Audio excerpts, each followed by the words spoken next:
Selamat pagi, Shalom. Jumpa lagi bersama saya Pendeta Dr. Chris Sukubun untuk menyampaikan firman Tuhan di kesempatan ini. Tetapi sebelumnya mari kita ikuti pujian berikut ini.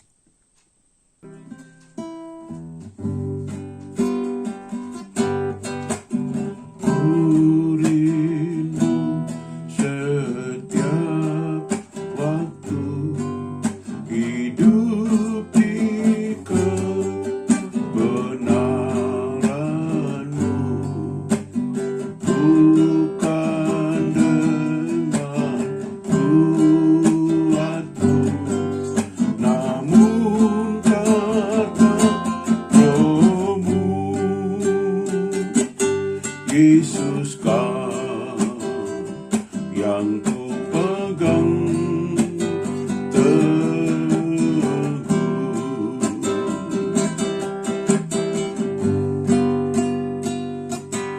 Engkaulah Tuhan,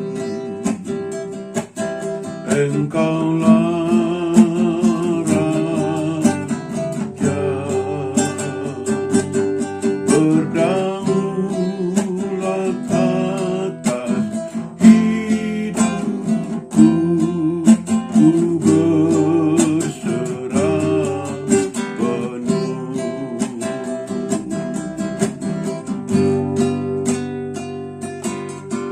mulutku penuh dengan pujian kepadamu ya Yesus Tuhan.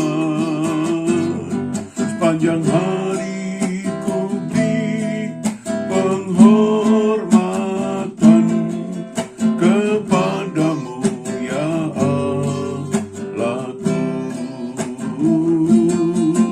kepadamu ya Allahku.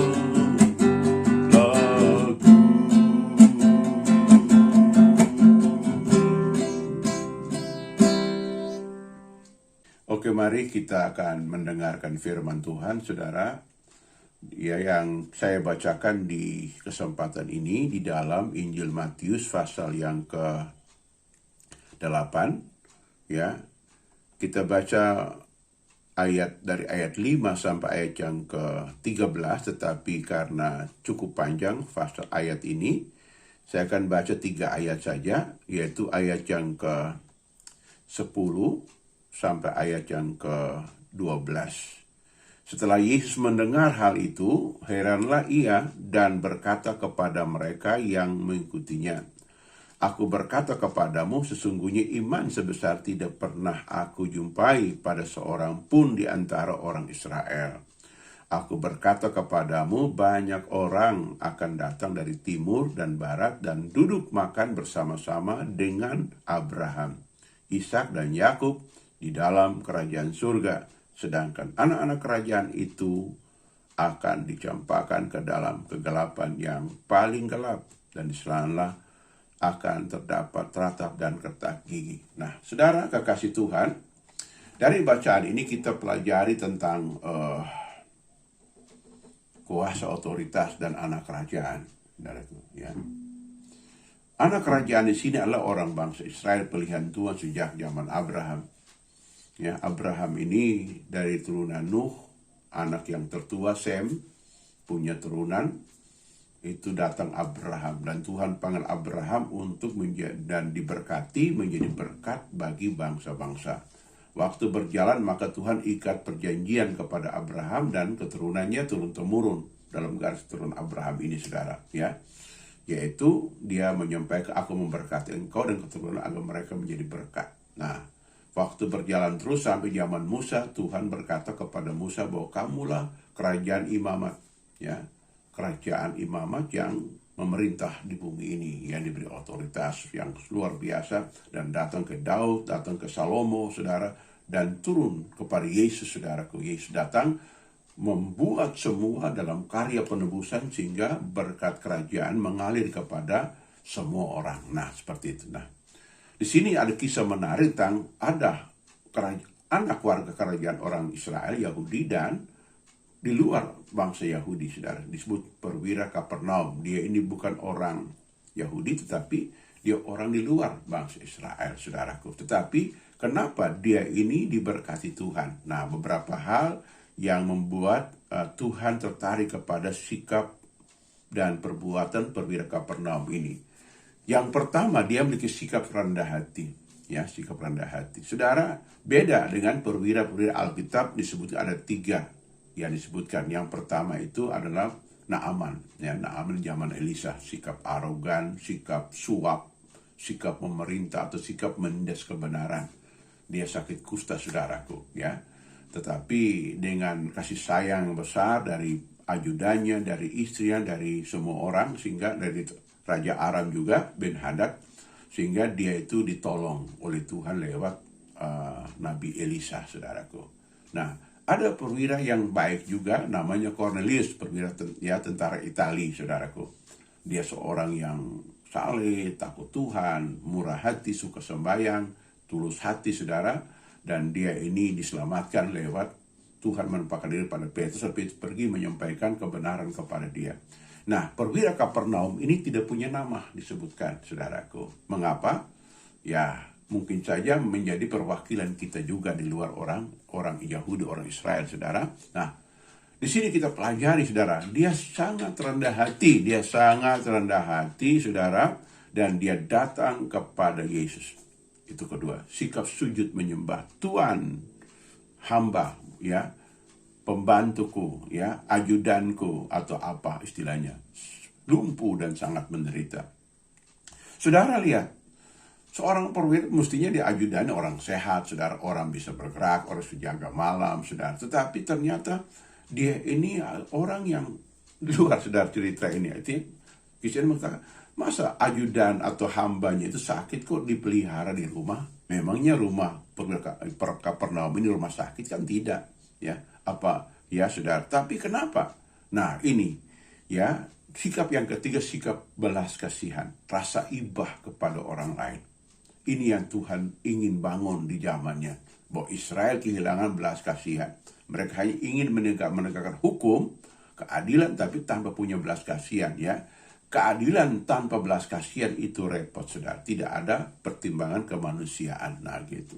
Jadi, keadilan itu mesti berharga juga menimbangkan kemanusiaan. Makanya Tuhan memberikan kepada kita kasih karunia. Kenapa? Karena kemanusiaan kita nggak bisa menolong kita sendiri, saudara. Kita butuh kekuatan dari Tuhan. Nah, seperti itu. Jadi, kita belajar di sini, saudara, ya, bahwa Tuhan ingin kita ngerti, memahami, oh ya, saya harus punya belas kasihan, menolong. Dan yang keempat adalah dia percaya otoritas Tuhan. Nah, apa itu otoritas? Otoritas ada 2 pengertian. Pertama, dinamos atau dinamis, kekuatan melakukan dengan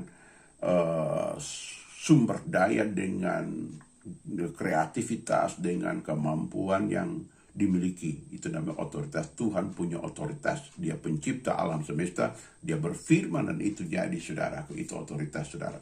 Yang kedua, exousia wewenang yang besar, saudara. Wewenang, ya, kekuasaan di dalam bobot ke otoritas moral, pengaruh kekudusan. Nah, itu exousia dan dinamos. Nah, saudara, ini 2 ini.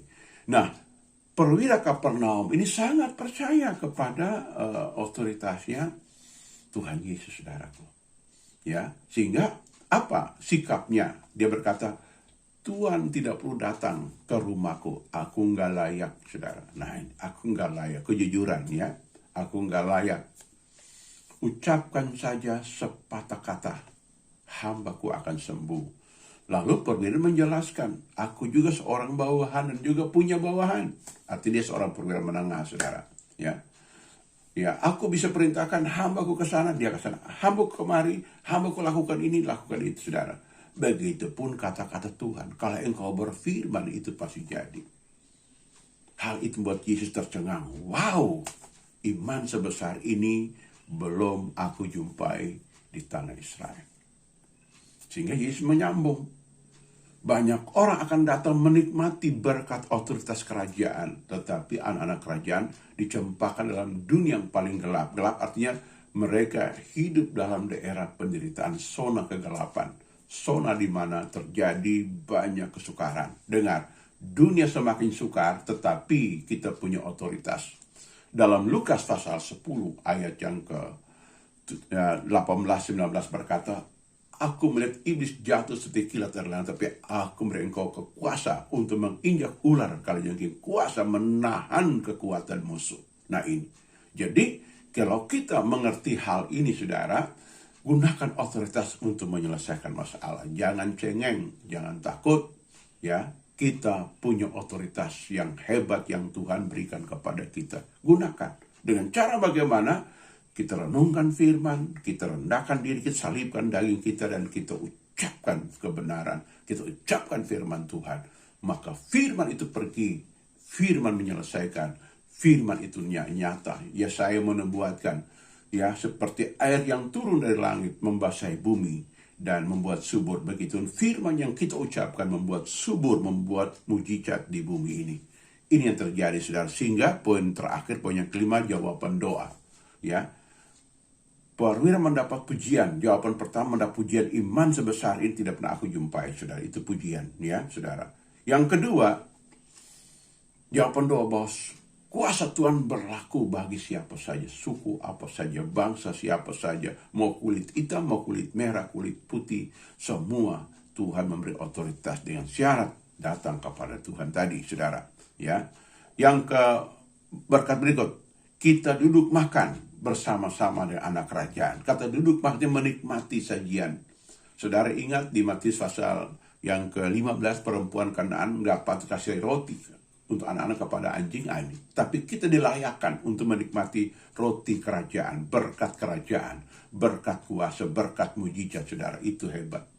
Jempolan dua kepada Tuhan dan kepada orang yang percaya firman Tuhan, saudaraku. Ya, nah ini. Dan berkat terakhirlah permintaan kita terkabul, saudara. Kesimpulannya, Yesus adalah Tuhan yang mempunyai kerajaan, kuasa, dan kemuliaan, disebut otoritas, saudaraku.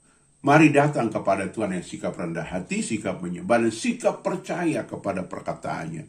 Maka kita akan dapat jawaban. Dan yang ketiga adalah Tuhan berfirman, maka itu pasti jadi. Alkitab berkata, Allah bukan manusia sehingga dia berdusta.